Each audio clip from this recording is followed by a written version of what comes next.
Assalamu alaykum. Kitap o'qish munbiri avlodlar torbetiga xush keldingiz. Diqqatingizda Farhod Tursunning Cho'ng shahar nomli romanining 1-bobi Arq ko'cha. Bugun 1-batdan 17-batgacha o'qiladi. Men ishxonadan chiqib, binoning oldidagi palampaydan asta qadam tashlayotgan shu daqiqada tenimni sus bir xil shurkunish egilib oldi. Havo intayin nachar edi. Gerçi texi kun o'ltirishga xeyli vaqt bor bo'lsa-mu, lekin bu shahar zadala kun chiqib baxmagandek, azaldan zulmat ichiga petib kelayotgandek, kishining ko'nglini g'ash qiladigan bir xil xunuklik ichida asta-asta mavhumlashib bormoqda edi. Men tumanning ichida muzdek cho'qchayib turgan ig'ir binoning oldida birdam turib, bara-bara tushuniksiz bir xil bearomlik tuyg'usiga cho'milmoqda edim. Xuddi g'ayib bo'lish oldida turayotgandek, bara-bara g'uvollashib ketayotgan shaharga qiymaslik va yetimsirash bilan qarab turardim. Yiroqdagi binolar tuman ichida g'ayib bo'lib, hatto chiroq yiqilgan derazlarmi qizg'uch qizirib, biri qarisa bordek, biri qarisa yo'qdek ko'rinadi. Bu derazlar chiroq nuri tushib turgan derazaga emas, tishi qonigan odamning chukurigiga o'xshab qolgan edi.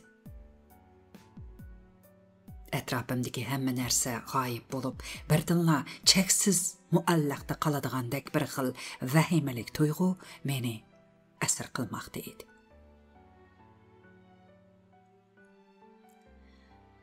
Men baya ishxonadan chiqqanimda bo'sug'idan zodi o'ng putimni ilib chiqqan yoki unda qilmaganligimni jazmlashtira olmadim.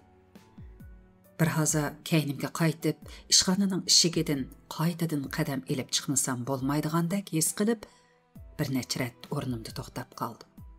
Biroq keynimga o'rilmasdinla yanala qadamimni davomlashtirdim. Balalik chaqlarimda har qitim uydan sirtqa chiqqanimda xiyolimda yo'q, darvozadan so'l putimni ilib atlab qolgan bo'lsam, dadam keskinlik bilan yuqori ovozda keynimga yenib, darvozadan o'ng putimni ilib chiqishga buyurdi. Men darvozadan o'ng putni ilib chiqsa, ishlarning o'ng beqib, so'l putni ilib chiqsa, nasbasidiganligiga ishonatdim. Shunga cho'ng yo'l bo'yidagi balaxonada yo'shirinib elib, ko'chadan o'tganlarga chalm etib o'ynaydigan balalardan biri atgan tosh beshimga tegib, peshonamni yerib etgandi. Yoki biror kishi qo'noqlikdan yugurib chiqibla satgaplar bilan tillab haqoratlab ketsa, bularning sababini bilolmay, bir haza o'ylanib, oxiri atdigan uydan chiqqanda darvozadan o'ng putimni olmay chiqqanligimdan bo'lsa kerak deb xulosa chiqardim.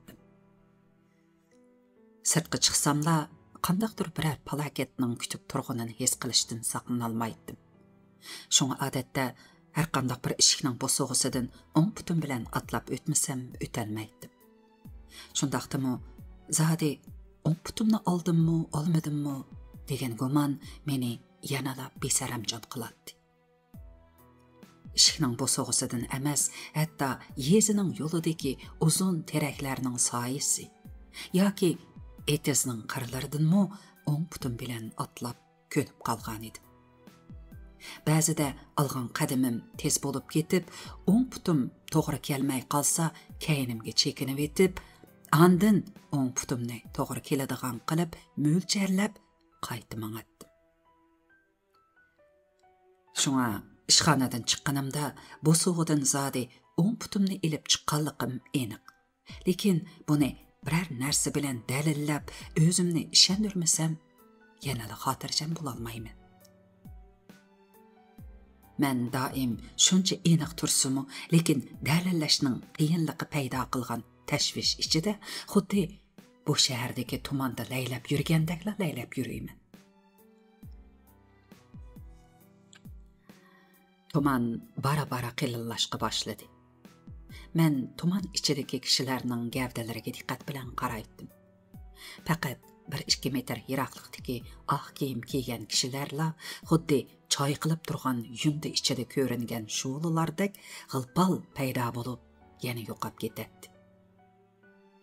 Ular xuddi yerga dastimay laylab ketayotgandek tuyuladi. Qora kiyimliklar bo'lsa qorong'ulikning qaynimi ichidagi ma'lum yuqori palladek. Naq ko'z oldingizga kelmaguncha osonlikcha ko'rgili bo'lmaydi. Men o'tishib turgan kishilarning gavdalariga bir haza qarab turdim. Nima uchundir men ularning ichida birov kelibla menga gap qiladigandek his qildim. Men xeyli uzoq turdim, lekin hech kim gap qilmadi. Kishilarning gavdalari yo'lda xuddi laylab ketayotgandek o'tishib g'oyib bo'ladi. Maşinlarning ovozi tuman ichida to'xtamay anglanadi. Bu ovozlar tuman bilan aralashib, tumanni texmi qilinlashtirib etib borgandek qiladi. Maşinlarning chiroqlari tuman ichida kul ichidagi oxirgi cho'g'dak parqirab o'tib ketadi. Maşinlarning tinimsiz ovozi dal bu shaharning jimjitligidir. Chunki ko'chalardan azaldan mashina uzilib baxmagan. Bu xil timtasliq hech narsaning ovozi bo'lmagan timtasliqdanmi qo'rqinchliroq timtasliqdir. Chunki bu buzilmaydigan timtasliq. Har qitim shavqin suran ichida tursamla qayoqdandir bir ayol kishining chirqiroq va ansiz ün bilan varqiragan ovozini sus anglagandek bo'ladi. Kichik chog'larimda un tartqila berib, tag'arga yo'linib, xiyol surib o'ltirganimda tugmanning guldirlagan ovozi ichida ashu ovozni butun vujudim bilan his qilardim. Suv tutib sharqirat mihinada turganimda suvning sharqiragan ovozi ichida qayoqdan kelayotganini belgili bo'lmaydigan sus, lekin kuchli ashu ovoz mening sezgilarimni egillab, unda aks sado paydo qiladi. Bu ovozdan bitmas, tugamas nola zarnimi, qattiq og'riq azobiga chidamay to'lg'anishnim va meni yeniga chillagan chaqiriqnimi his qiladi. Ilgari uni faqat ana shundoq shavqinliq joylarda turgan chog'larimda his qilardim. Ba'zida tushlarimda anglag'animni hisobga olmaganda shavqinliq muhitda turmasamla odatda uzoq vaqtlargacha u menga anglanmaydi. Lekin bu shaharga kelgandan keyin uni yo'llarda mangsamla doim his qilib turadigan bo'lib qoldim. Chunki cho'ng shaharning shavqinsiz joyi intayin oz edi. Mashinlarning shavqin suranlari orasida ashu ovoz shavqiniga qo'shilib menga aram bermaydi. Kimdan anglaganligim esimda yo'q. Biroq menga bundoq ovozning odamga kelishmaslik elib keladiganligini aytib bergan edi. Uning aytishicha, qatnash hodislarida qazo qilganlarning ko'pinchisi cho'ng ko'chani kesib o'tib ketayotganda ashundoq bir ovozni anglab, ovoz kelgan tarafga qarayman debla hodisaga uchraydi ekan.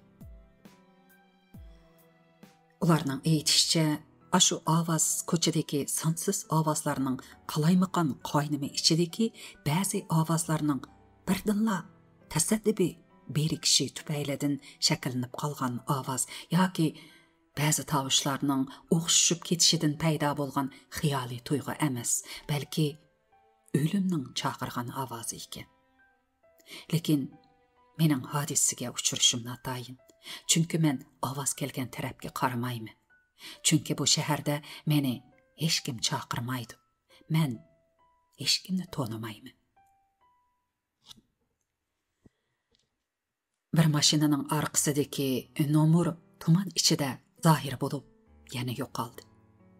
Men mashinaning nomerini o'qib olmaganimga xuddi ichimda bir narsa tuyuqsiz kam bo'lib qolgandek iztirab ichida qoldim. Lekin mashinaning kayindan qo'g'lab berib, uning nomerini o'qishning kulkilik ekanligini his qilmay amalim yo'q edi. Men darhol diqqatimni yo'tkab, ruhimdagi qarang'uliq bilan atrofdagi qarang'uliqning qandoq birikishiga bütün diqqatimni markazlashtirdim. Ashu mashinaning nomeri qoldirgan bo'sh o'rinmi tuman ichida g'oyib bo'ldi. Men ishxona binosining oldidagi saynani aylanib o'tib, cho'ng yo'lga chiqdim va tumanliq ko'chani bo'ylab mangdim. Kishilar yenimdan o'tishib turadi. Ularning hech qaysisining menga gap qilmaydiganligi aniq edi. Biroq nima uchundir kishilar orasidan birov tuyuqsizlik kelib menga bir narsa deydigandek his qilishdan zodila qutula olmadim. Bugun menga odatdagi kunlardan 1-2 soat baldur kech bo'lib ketgandekla tuyulishga boshladi. Balkim texi kun to'liq o'ltirib ketmagandi deb o'yladim men. Odatda kunning soat nechada o'ltirdiganligiga diqqat qilib baxmag'ashqa kun zodi o'ltirgan yoki o'ltirmaganligini faraz qila olmadim. Biroq kun o'ltirib bo'lgandekla his qilardim. Derazasi shimolga qaraydigan, uning ustiga ozroq sharqqa qipash kelgan ishxonamga azaldan kun nuri tushib baxmaydi. Yoz kunlari ozroq yo'riq bo'ladi. Biroq qish kunlari kun qisqa chog'larda kunduzdimi chiroqni yiqib qo'ymay amal yo'q edi. Yo'q-yo'riq chiroq nurida o'ltirgan chig'imda zodila sirtqa qarag'im kelmaydi. Sirtdagi tuman ichidagi shaharni ko'rib, ko'nglimni g'ash qilishni zodila xohlamaydim. Ishxonada men bilan udul-udul o'ltiradigan, yuzlari maylab qo'ygandek, doimli oppoq parqirab turg'ashqa, kulimsirab turgandekli ko'rinadigan odamni hisobga olmaganda, bu ishxona menga doim yiqimliq tuyg'u beg'ishlaydi. U maxluq qapoqlarini turib, g'azablanib so'zlagan chog'lardami, yanala odamga kulimsirab atgandek ko'rinadi. Uning ko'zlarining cho'rsidagi qo'riqlar u umr bo'yi kulib o'tkashgimikin, kulkidan boshqa narsani ifodalamas bo'lib ketib qolgandek edi. Teatrlarda to'la naqshi aytib, kunib ketgan harakati bo'lsa kerak, xafa bo'lganda inchga va uzun kelgan begiz barmoqi bilan chimchiligini tang chiqarib shiltib turib so'zlaydi.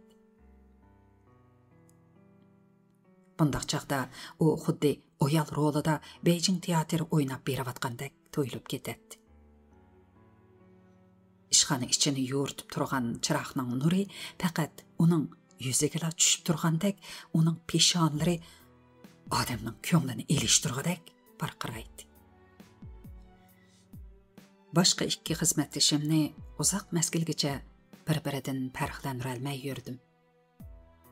Amaliyotda ularning chiroyi bir-biriga zotila o'xshamaydi ekan. Keyin buni his qilganimda ularning chiroyini nemishqa bir mahal bir-biridan ayriy olmay yurganimga o'zim hayron qoldim. Ularning har ikkalasi go'yo o'g'i berib aqlidan ozdirib etilgandek o'zining nima ish qilayotganligini o'zlari bilmay dildinglab yurgandek ko'rinadi. Ular doim nima ishlargadir aldirab yurgandek ko'rinadi.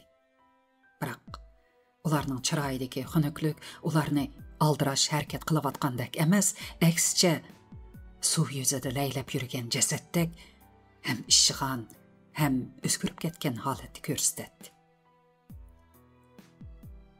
Ular o'zlarining nima ish qilayotganligini o'zlari bilgan bo'lsa, ularning chiroy ifodasida ozroq bo'lsa-mu, aqldan kelib chiqqan hayotiy kuchning iznasi ko'rinadi. Ularning seriq ranglik to'qilmalari, inchga, siliq va siydam qirin kelgan yuz terlari ostidan zodila qonning rangi bilinmaydi. Har qanday chekidan oshgan bir ishmi ularning chiroyida biror o'zgarish paydo qila oladigandak emas edi. Ularning chiroyining bunchavala xunuk ko'rinishimi balkim chiroq nurining rangi bilan munosabatlidir deb o'ylab yurdim. dastlabki kunlarda. Biroq keyin tabiiyla shundoq ekanligiga ishonib qoldim. Lekin ularning chiroyi har qancha xunuk bo'lsa-mu, doimli kulib turadigan heliqi ablahnikidan yiqimliq tuyuladi. Chunki u ablahning chiroyidagi yaltirash mening bakmo arboyimni uchiratdi. Daim ishxonaning eshigidan chiqib etib, eshik oldidagi qorong'u koridorga bir haza zan silib qaraydim. Balkim biror kimning yanchuqidan tushib qolgan biror tiyin yoki biror so'm pul bormikin deb qaraydigandiman. Yoki meni shu yerda maynat yoki tasavvur qilish qiyin bo'lgan bir narsa kutib turgandek his qilib qaraydigandiman. Men doim u yerda tashlab etilgan gest parchasi, quruq konvert yoki nimaga ishlatilganligini tasavvur qilish qiyin bo'lgan maynat qo'lyog'liq degandek narsalarni uchirtib qolatdim. Koridorning chiraqi doim buzilib qoladi. Lekin chiroq o'ngshalgandimi, intayin sus lampushka o'rnatib qo'yilg'ashqa, chiroq yo'q vaqtidagidanmi battar xunuk ko'rinadi. Uzundan uzunga ketgan aşı koridorda tuyuqsiz bir vakuum bo'shliq paydo bo'lib, dam tortishi mumkindek bilinadi. Men nemishqidir bu dam tortgan tuyg'uni yoqtiratdim. Chunki u uxlash oldida menda paydo bo'ladigan tuyg'uga o'xshab ketadi. Qandaqdir bir bo'shliq meni dam tortib, o'z qo'yniga elib kirib ketgandek bo'ladi-da, uyquga ketdim. Ishikni ichib, koridorga qaradim. Tüvegicha sho'ralgan bir tal tamakining ko'tigi turadi. Lekin sinchilab qarab, uning tamaki ko'tigi bo'lmasdan bir tal bo'rining partisi ekanligini bildim. Uning bir uchiga maynat bir narsa yepishib qolg'ashqa, tamakining ko'tigiga o'xshab qolgan ekan. Ishxonaning oldida tashlaqliq turgan biror parcha qog'oz ko'rinmaydi. Men ishxonaning eshigini texmo kengri ichib, u yerdan tushgan xunuk va kishini ruhsizlantiradigan chiroq yo'riqida texmo inchga zan silib qaradim. Izdavatqanim boshlang'ich maktabning ballari ishiltadigan arzon baholiq, sufati nachar topshiriq daftarining qog'ozi edi.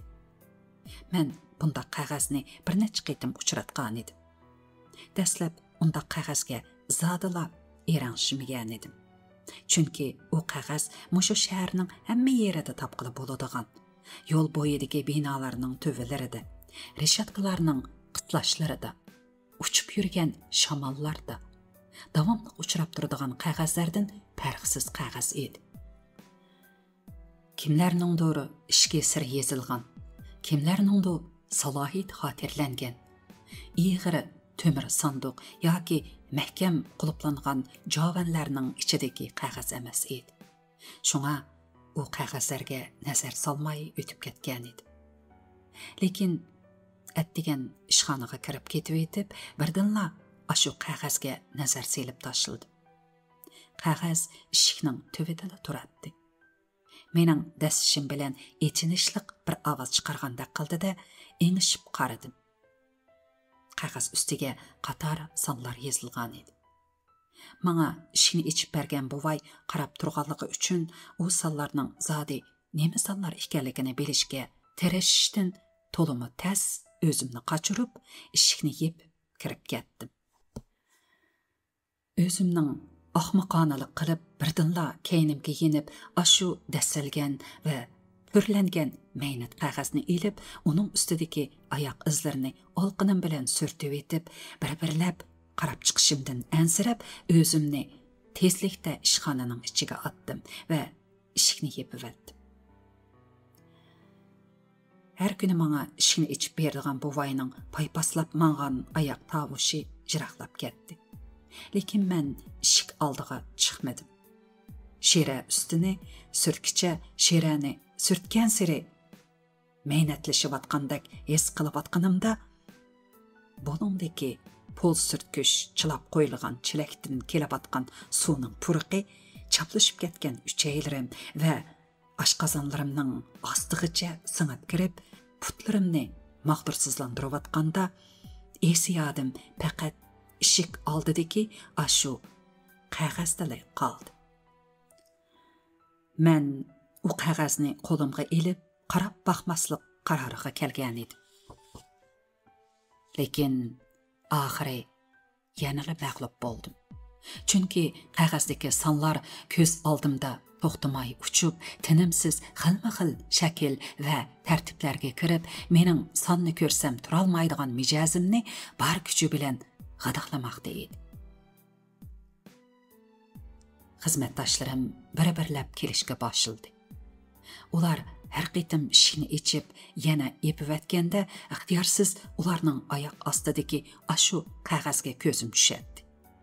Men atrofimdagilarni ko'zitib turib, ular diqqat qilmagan fursatda eshik oldiga bordim. Eshikni ichib, qo'limga olmay turibla uning ustidagi sallarga qaradim. Men sallar ichida xudimni yo'qotdim. Sallar bilan sallar o'tirishga munosabat meni мәсқұш қалады. Мен қағаз yüzedeki салларға қарадымда даң қайтып тұрып қалды.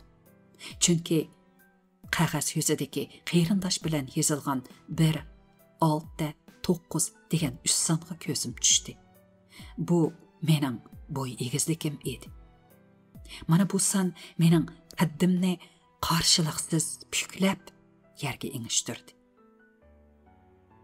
Onun keynideki yana qaytılanğan 6 bilen 9 degan san meni texamo qattiq boysundurdi. Bu texi tünügünla idara boyunca qon taqdim qilishqa safarbar qilib, badan tekshirtish elib barganda o'lchigan ig'irliqim edi. Men doim o'zimning birmuncha sonlar bilan bevosita aloqador ekanligimni sezib turaman. Bu sallar o'tirsidagi munosabatlarning hech qaysisini men qasdan o'rinlashtirgan emas. Mening undaq o'rinlashtira olishim mumkin emas.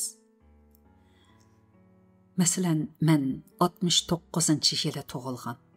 Boyimning egizligi 1 metr 69 santimetr. İdarening darvozasidan men bor ishxonaning eshigigacha sanab baqsam, dal 69 qadam keldi. 6 bilan 9dan iborat bu son mening nazarimda mening taqdirim bilan mustahkam bog'lanib ketgan.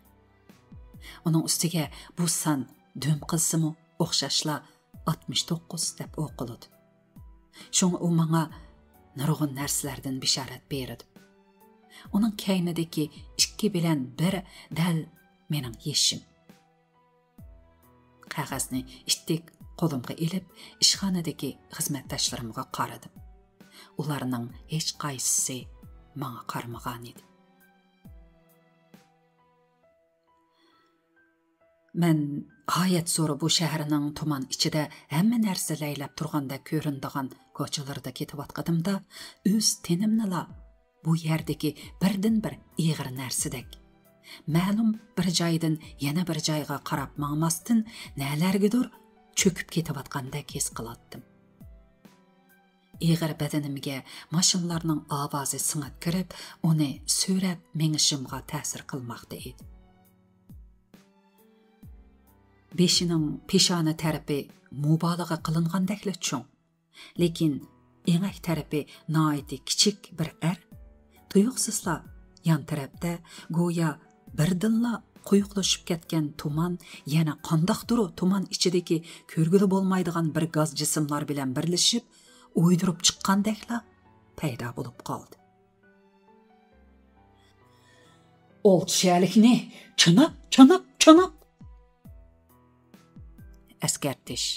Bu yerda chanab so'zi 216 qitim takrorlandi. Qisqartib aytildi. Chanab. U chanab degan so'zni araga hech qanday tovush qo'shmay, birer kilometr kelgudak joygacha to'xtamay takrorladi. Uning har qitim chanab degan so'zni eg'izdan chiqargan chog'dagi chiroyiga qaragan kishi uning shu chog'dagi tasavvurdagi odamlarni g'azab bilan chanavatgan qing'roq yoki poltisining har qitim ko'tarilib tushganda havoni kesib o'tib qonliq yaltirashlarini ko'z oldiga keltirmay qolmaydi. U ashu so'zni eg'izdan chiqarganda oxirgi lavlashgan uzuk tovush ni shu qadar kuchunib aytadiki, lavlarining jonjakli bilan yumilishi sababidan uning beshimi tang silkinadi. Her bir qitimliq chanab degan so'z bilan tang uning tasavvurida birdan odamning beshi üzülüp qonga bo'yalgan holda yerga tushgan bo'lishi mumkin. Men shuncha sinchilab qarabmi, uning kimga davatganligini bilolmadim. Bir qarashda o'ziga o'zi so'zlayotgandek qiladi. Yana bir qarashda yanada ketayotgan bir ayolga davatgandekmi qiladi. Uningga gah yaqinlab, gah yiroqlashib, yo'lda ketayotgan qora kiyimlik ayolning uning bilan birga ketayotganligini yoki o'zi yolg'iz ketayotganligini bilgili bo'lmaydi. U aytayotgan 6 shaharda eng az bo'lganda 4,5 million odam bo'lishi mumkin. Mushu 4,5 million odamning har biri bilan biror dushmanlik paydo bo'lg'adak tonishib, ularning qaysi do'st, qaysisining dushmanligini ayirishga uning navra chavirlarining umri yetmaydi. Shunga u vaqtni isrof qilishni xohlamayla, butun 6 shaharlikning hammasini biroqla dushman qilibla xotirjam bo'lganda qiladi. 6 shaharlikning hammani yo'qdiman desa, ashu 4,5 million 6 shaharlik uning yeniga kelib, o'chratdi turib, uning muborak qing'roqlariga beshini tutib bersa, qandoq bo'larkin tang? Nafs taqildab ketib, aldirong'ilik qilib, qing'roqni ko'tarib, dal joyiga tekkizmasa, o'lmay qilishi mumkin.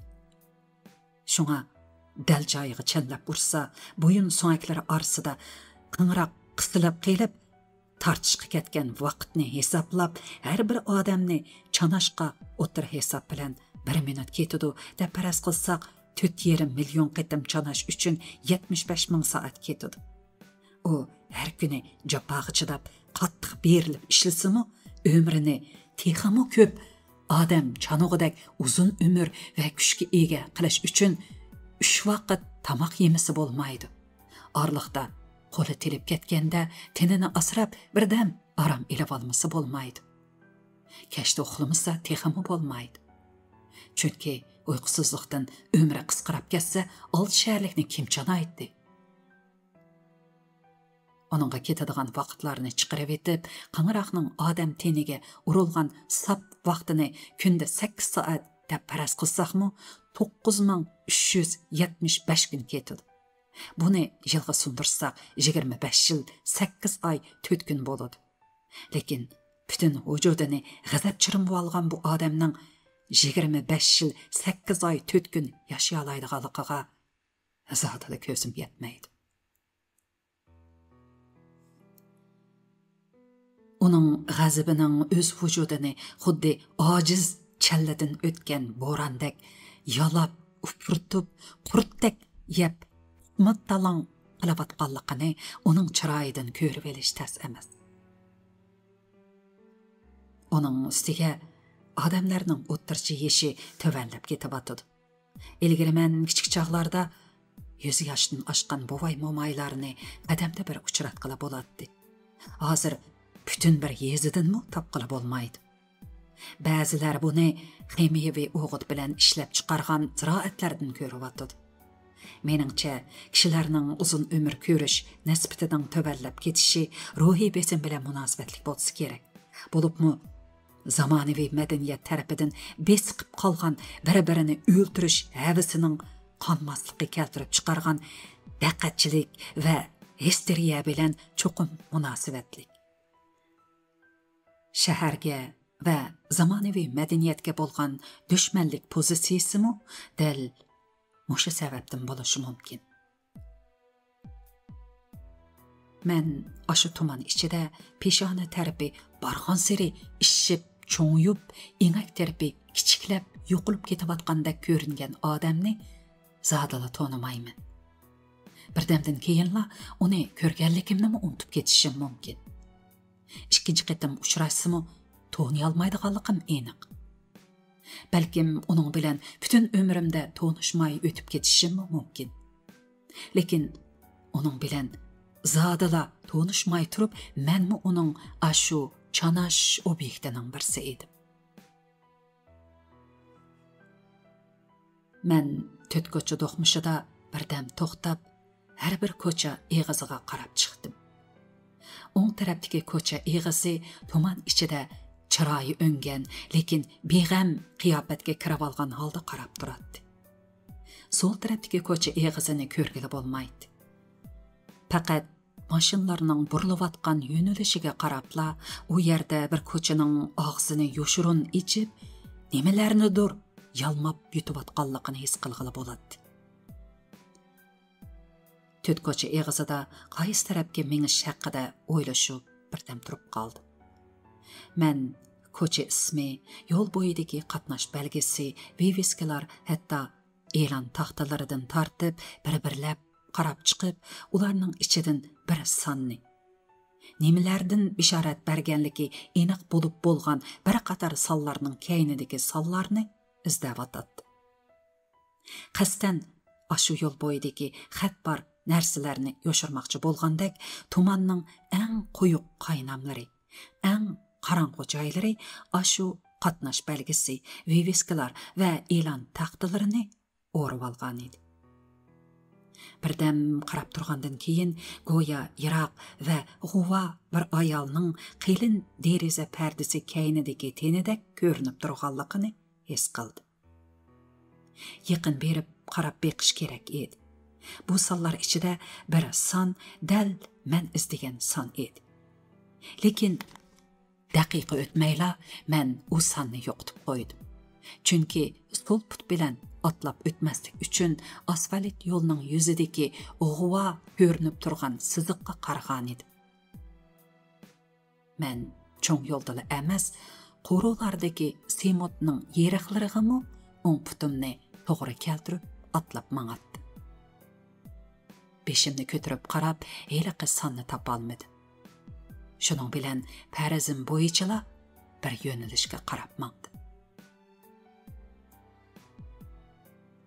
Shaharning bu mashhur orqa ko'chasidagi tuman boshqa yerdagiga qaraganda texmo qo'yg'iroq bilinadi. Tar va agri bo'gri ko'chaga tuman patmay qistilib qolgandek ko'rinadi. Shu sababdan u texmo qorong'ulashib ketgandek qiladi. Sal yiroqdagi bir eshik beshiga esib qo'yilgan chiroqmi tuman bilan bir gavdaga aylangan bo'lib, u chiroq emas, balki kulrang tuman ichida laylab yurgan qizg'ish tumandek ko'rinadi.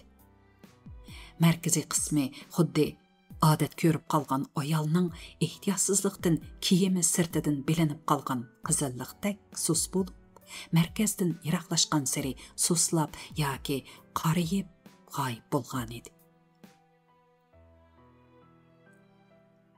Yo'l bo'yidagi uylarmi egiz pas va ritmsiz bo'lib, bu ko'cha kishiga shaharning ko'na avraz yo'llarini eslatadi. Bu mashhur orqa ko'cha mening ishxonamga ancha jiroq bo'lmasimi, lekin bu mening bu ko'chaga tunji qitim kirishim edi. Biroq bu ko'cha haqida anglaganlarim ko'p bo'lg'ashqa ko'chaga qadam besish bilanla ruhiy jihatdan moslashib bo'lgan edi. Balkim shu sababdan bu ko'cha menga bekroq agri bo'gri tuyulsa kerak yoki aslida agri bo'gridir. Lekin men mushundoq ebga bir ko'chadan kishini tong qoldiradigan ajoyib go'zallarning va mashhur jinoyatlarning chiqqanligiga ishongim kelmayapti. Cho'ng shaharning kishilarni to'xtamasdan yeniga chillab turadigan narsasi dal ana aşu ikki narsa edi. Lekin şu tapda baş ahırı yo'q tuman kishilarning aşu tushi ichiga bösüp kirib, jo'lalab turadigan aşu go'zallik va jinoyatlarni to'zitib, yer yuzidan g'oyib qilayotgandek turadi. Men bu natunu shaharda hech kimni tonimayman. Shunga biror kim bilan do'st bo'lishimmi, biror kim bilan dushman bo'lishimmi mumkin emas. Hazır anladınız, Ferhat Tursun'un Arka Koça namlı romanı. 1. bətdən 17. bətkiçe. Mikrofon aldıda Nuriye Rahman. Kiriştirgen müzikini Dilfiruz Xeyni işlegen. 2023 yılı sentabr Canva. Xeyr xoş. Keler qaytımlıq programımızda görüşeyle.